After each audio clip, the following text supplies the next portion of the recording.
This morning we are heading into a masterclass, and our masterclass this morning is candle making with Melissa Louise, the founder and interior designer at Studio Melissa Louise. Melissa, very good morning to you, and welcome to Cape Talk. Thank you so much for the invitation to be here.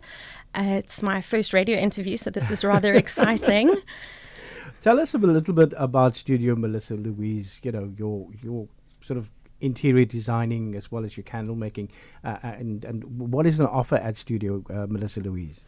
So I am an interior designer by trade. I focus on primarily bathrooms and kitchens, but I do whatever the scope of the project is. I come on board at any part of the project and really tailor make my packages to suit my clients.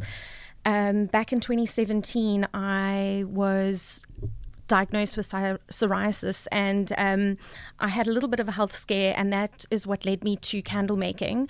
I'm in no way a medical professional, so I can't really give too much advice on that, but the candles have been a tremendous tool for me to treat my skin condition and to go the more holistic, natural route. How important is it for somebody to call in an interior designer who has got a specialist eye? I always use the difference between an architect who will take weather, climate, the sun, and everything into sort of, into perspective when designing a house, rather than a draftsman who's going to say, put a room there, put a kitchen there, and put a toilet and a bathroom there. How essential is it for somebody to get an interior designer to get the right effect when designing a house, or when interior decorating a house? Sure, context is incredibly important and something that we should really consider. I think the most ideal situation for me would be working within a team of interior designers, architects, and engineers. I think that's when we get the best results. From an interior designer perspective, we have a sort of underlying joke that the architects will focus on the exteriors, but they tend to fail to see what's on the inside or what effect that would have on the inside. And so when working hand in hand, you have a really holistic team, and interior designers are going to save you on the school fees involved. We're going to help with your budgeting, making sure that things stay on track, following timelines, and the value of an interior designer is really great. So next time you want to put a couch in a particular position or find out what color the couch has got to be, you call Melissa Louise and she'll come and give you advice on that. Candle making, what are candles basically made of? Because I think there are two types of wax that one can use, and I beg the question, is your soya candle or your soya wax a longer burning wax than the paraffin wax or not? So there's so much that goes into candle making. There's a lot of choices to be made in order to get the candle to burn perfectly. On the market, there is definitely two most popular waxes, and that is your soy wax and your paraffin wax. There are other waxes that are coming up and that are gaining popularity, like a coconut blend wax, etc. However, when it comes to the choice between soy wax and paraffin wax, I tend to lean towards soy because it is cleaner burning. It's a lot easier to work with. It's dissolvable by water. And so, that makes it really easy to work with. Whereas paraffin wax is a byproduct of petroleum. So most people will be familiar with candles burning and having that black soot that sort of comes off the candle. That is the petroleum, which is not necessarily good for your home environment or the greater environment or the breathing quality of the air. And also you'll find that because soy wax has a lower burning temperature, you'll be burning the candle from start to finish, so you'll get the best use of your candle. Whereas with the paraffin candle, you'll probably have seen before that the candle tends to tunnel, and a lot of the wax is melted or is stuck up on the side of the glass, and that ends up being wasted. So there's a lot more that actually goes into a candle except for the wick, the wax, and the glass. Definitely. So you wanted to chat to us about blending oils, and there are two different reasons or two different sides to blending oils. Yeah. So I think on the market there is so much for you to choose from, and it really comes down to the why you're making candles, the why you're blending, and who you're blending for. If you are blending for therapeutic reasons, or you're wanting to get the best out of your soy candle, which pure soy candles double up as massage candles, then choosing a natural essential oil is most important. You can massage with fragrance oils as well. However, they don't have the same therapeutic properties. Where do you get your ingredients, or is it a trade secret and I need to come to your class before I can know? No. I believe that there is so much space for all candle makers, and I strongly believe that we should be sharing the information that's out there. So I am a proud buyer of SA Candle Supply. I believe that they are at the forefront of candle making equipment in South Africa. They've really changed the market. I started candle making way back in 2016, and when I did start making candles, there was so little available on the market, and SA Candle Supply have popped up and taken the market by storm. They've actually recently opened up a store here in Cape Town, which has made things even more convenient, but originally from Johannesburg, and they do deliver to your door. So it's, really changed the game. If anyone who wants to start making candles, or to make candles and start up as either for just around the house, because it's so nice to have oils burning in the house and to have a nice fragrance in the house, and we don't need to continuously use the sprays going all over the place. I am very much one of those people who are very against those kind of spray stuff that you put all over the place. Where do we start off with? Because you brought some very interesting things into the studio. Tell us about the candle making kit first of all. Yeah, so at Studio Melissa Louise, we've made it really easy for you, and I do recommend those who do attend our workshops to purchase the candle making kit to go along with that. So at the workshop, we really do teach you how to go about the entire candle making process, but to also use the equipment, and we talk about equipment care as well. So we have then packaged a candle making kit, which makes it quite easy for you to have everything in one box. The candle making kit includes your melting pot, a spatula, it includes 2 glasses, 1 kg of wax, and then all the other essentials. And that would be your wick, your sustainer, your, we call it a bow tie, or your wick stabilizer. And the candle making kit will assist you in continuing your candle making journey at home. Let's start making candles. So Okay. you have a burner. Let's do it. And we start with All right, so pot. Zain, I'm going to hand you this pot. You're going to pop that Okay. onto your little gas stove that we've got there. And then you've got your glass. And then inside this little package, we've got a label, some glue dots, and your wick, as well as your wick stabilizer and the sustainer. So I'm going to talk you through the preparation of your candle. There we go. So you're going to need to hang on to one of those. All right, this is, I think, the stabilizer. That's the stabilizer, correct. Which possibly goes over the glass. And, That goes over the glass. But it fits for the shape of the glass. Whether you have a smaller glass or a bigger glass, you'll be able to fit this over exactly. So you can see the ridges on the side. That would allow you to have a larger or a smaller glass. And then you'll see that there's 3 holes on that stabilizer. So the middle hole is what we'll be using today, because the diameter of the glass is up to 7 centimeters. Okay. Your wick choice plays a role in the type of glass you select. So this wick capability or burning capability is up to 7 centimeters. So if you were to choose a larger glass, you would then have to double wick. Okay. Because no matter how long you burn that candle for, the heat that this emits would never allow it to reach further than 7 centimeters in diameter. Oh, okay. So the first burn of your candle is the most important. We always recommend that you burn your candle for a minimum of 4 hours for the first burn, and that is so that we form something called a melt pool. Now that melt pool is the candle memory. So once you've burnt it up to the diameter of the glass, the next burn would mean that you burn the candle to that diameter and all the way down for the rest of the candle's lifespan. If you were to only burn it for an hour, it's going to form a much smaller melt pool, which will then mean that the candle will... Exactly. So the candle will then tend to tunnel. So candles have memory. Exactly. We get that, eh? Yeah. Yes. Yeah. So right. How do I then take the wick, which is this, Yes. and actually get it to be fastened or hooked up to the bottom of that glass? How am I going to Okay, get that so right? I'm going to talk you through this. If you feel like your fingers are a little clumsy, you can use tweezers. But what we're going to do is we're going to hold the sustainer on that little knob. There we go. And the smooth side is what we call the bottom of the sustainer. Okay. So you're going to thread your wick through the bottom of the sustainer. I've never been good at threading needles, but let's try this. So you're going from the flat side to the other side.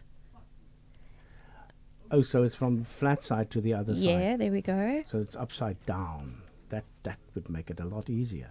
There we go. All right, and so then what you're going to do is you're going to tuft the end of the wick so that it flattens out onto the base of the sustainer. And then you have something called a glue dot. Now, glue dots are absolutely amazing because that requires no drying time in between. You can use an adhesive, but the adhesive would require some drying. Now, when it comes to the glue dot, I'll separate that for you. So there you go. You have your glue dot with, there we are. And you're now going to stick that little glue dot down onto the base of your sustainer. Oh, to fasten to the fasten wick the onto wick the to sustainer. the sustainer, exactly. I'm good at this. You are natural. Okay, so that's it. All right, there we go. And now we're going to remove this little piece of plastic. This is a little bit of a difficult part, but once you've made 400 candles, you become a pro. Let's see. I'm making my first one. That's all right. No, it's not coming in. Okay, there we go. I've got one for you. One for me. There we go. And now what you're going to do is you're going to take your tweezers, just because sometimes it's difficult to get your hand into the bottom of the glass, but you're going to take your tweezers and you're going to direct the wick to the bottom of the glass, and you're going to try and get it as most centered as possible. I'm left-handed. It's always difficult. Okay, there we go. Okay. So, And you're going to direct it to the bottom of the glass, getting it as most centered as possible. And the reason we want it as most centered as possible is because It'll the burn flame, evenly. exactly, the flame burns where the wick is. So if it is off center, you're going to have your candle burning more to the left or right rather than down the middle. oh, so the actual dot that we pulled off from the bottom of the wick is a double-sided tape. Yes, essentially. Clever. Yeah. There we go. All right. So now that it's fixed to the bottom of the glass, you're going to place your, that's perfect. Looks really good. You're going to place your wick stabilizer into the top. If you are unable to get hold of one of these stabilizers, you can use the humble chopsticks. Okay. Now, it works in exactly the same way. Some people use pegs, some people use lollipop sticks. Whatever it is you have available to you will work. So then that goes through there, and I hook it into the Yes. slot that is given there. Yes, and that'll help it catch. And I like what you've done there. You've pulled the wick taut. Tight, yeah. Exactly. And that's going to help it burn quite neatly straight down the middle. All right, and that's it. So now we're ready to melt our wax. However, we need to actually decide on what essential oils we're going to be choosing. So earlier I mentioned you could either be burning for scent or for therapeutic action. So if you're blending for therapeutic action and you're wanting to target a specific area, so say for instance, because I suffer from psoriasis, I enjoy infusing my candles with tea tree oil. Tea tree oil has a beautiful antibacterial quality, and then what I do with the melted wax is just rub that onto the affected area and it treats it really beautifully. So we've got a candle that we lit before the session, and it's been melting away lovely. The only thing that can burn you there is the flame. So I'd like to encourage you to just dip your fingers into that melt pool, and you'll feel that the wax is quite a low temperature. So you can dip your finger in there and massage that onto your hands. And then if you put that to your nose, you'll smell, it's a beautiful rose aroma because that is a rose-infused candle. So this would also be nice if you have sinuses and you do a peppermint, for Yes. instance, or you do Peppermint or mint eucalyptus. or eucalyptus, for instance. So you do that and you just dip that, and then you, instead of steaming your head over a bath, you actually rub your and just to Exactly. inhale it. And Yeah. it should open up everything. Totally. Yeah, so that's a beautiful rose. Rose is really well known for its antidepressive qualities. It's an uplifting scent, and I absolutely love the scent of it as well. We've blended essential oils here. Melissa, just run us through the oils that we've blended, because one of the favorite fragrances of mine, because I'm into cooking, is lemongrass. So we've blended a carrier oil. So when it comes to essential oils, there are 4 major types of oils. So your carrier oil, the job of a carrier oil is to do exactly that, to carry the oil to the skin. So a pure essential oil is so concentrated, it is directly from the plant, that it could actually be too potent for the skin. So we introduce a carrier oil so that it makes it more palatable for the skin. So when it comes to oils, you've got your carrier oil, you've got your pure organic essential oil, which is what we're using today. And then you also get something called a nature identical oil. Now, a nature identical oil is factory made or made in a lab. When it comes to pricing of oils, you will definitely know the difference based on the price point. Much like organic foods cost a lot more than your standard produced food. So you've blended a beautiful blend of lemongrass and citronella. The healing properties of that are absolutely beautiful, and I love that you've chosen those two, because gearing towards summer, you can light that outside, and then while you're enjoying an evening around the braai, you can then rub the melted wax onto your arms or legs, and that would act as a natural insect repellent. These glasses are special heat-resistant glasses, or do they need to be specific glasses that you use? No, that is a standard glass. Standard glass. Yeah, when it comes to container candles, you can use a variety of containers.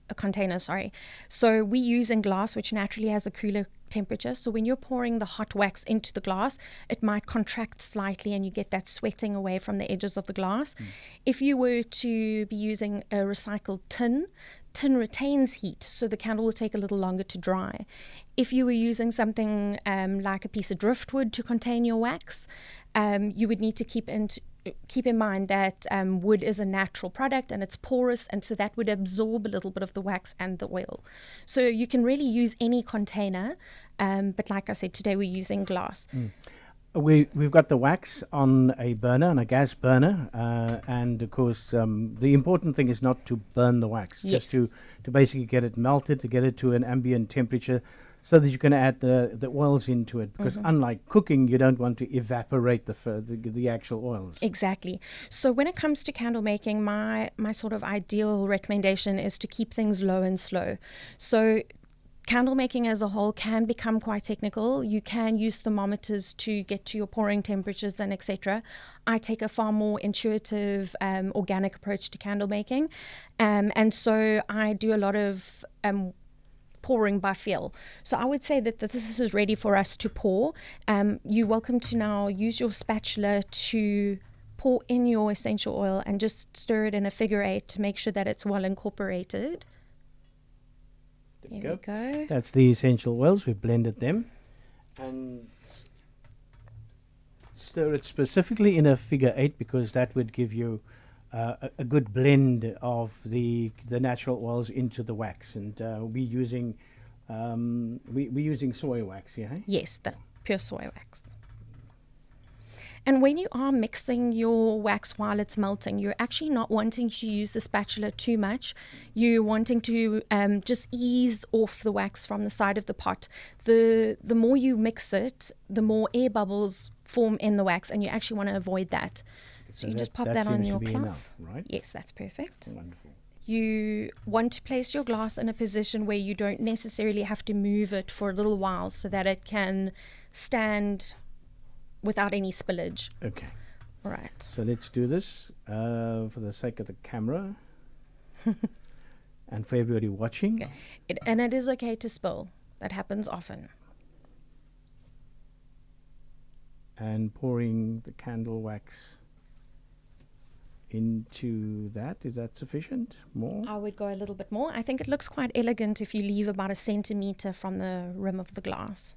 Yeah, that's perfect amount. Perfect. And I must say that Melissa didn't actually measure the candle wax. She went by feel, and she's actually done an exact amount of wax for the glass. What happens now? That's the process so far. So the candle technically is made. It has to cool down now. Yes. So now the candle will need to cool.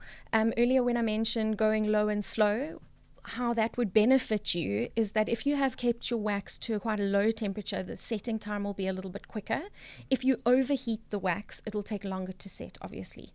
The environment also plays a role in the setting of your candles. So if it is a hot summer's day, your candles will take longer to set. If it's a cold winter's day, they'll set a lot quicker. So I imagine in this environment, in the studio, it is a little bit warmer, so that might take some time. We also refer to a candle as travel ready. So when people attend workshops, I give it about an hour, and then the candles are travel ready for everybody to leave with the candles that they've made at the workshop. That means that the candle will be set, but it'll have a hot core temperature. So you got to keep it upright and then allow for the rest of the setting to happen at home. Do you do one-on-one workshops with people? And what does the workshop include? And where can we actually look forward to finding you next year? Because I think this is your last workshop for the year. Yes, so this Sunday is our last workshop for 2022. We do have 4 seats left, so if anybody is interested, get in touch. And they're most welcome to join us. Sunday's workshop is a small business workshop, so we talk a little bit about prototyping a product and taking it into the market. We talk about Instagram marketing and how to create a personal brand. And then next year, our workshops will probably kick off from about March. And I am based in Hermanus, but travel through to Cape Town once a month for these workshops. I've had people travel from all over the world to attend, which is absolutely amazing. And just tells you that it's a good workshop, without blowing my own horn. The workshops are incredible. And then I do host one-on-one workshops in my studio in Hermanus, and that can be at any date that you choose. So if you are interested in doing any workshops now leading up to the festive season and giving it to a loved one as a Christmas gift, then we're most welcome to set a date. And I think that's the nice part of it all, is that candles can be personalized in such a fantastic way in terms of the fragrance, in terms of the glass that you choose. You can even have a glass that's sandblasted. You can have a glass in the person's favorite color. You can do roses on the glass. So there's just such a lot that you can do, not necessarily going into a market with the candles, but there is that aspect of candle making also where you can be a hustler and actually do candle making on the side if you're not getting enough money in where you are at the moment. Yeah, so I started candle making as a way to treat my ailments, and since then it's sort of taken on a life of its own. I had friends and family purchasing candles from me. I then had people asking, well, how can I make my own candle? And that's how the workshops came about. It was a completely organic process, and it got to the point where it was only a recreational workshop, which I've now had to split into a small business workshop because so many people are interested in that side hustle.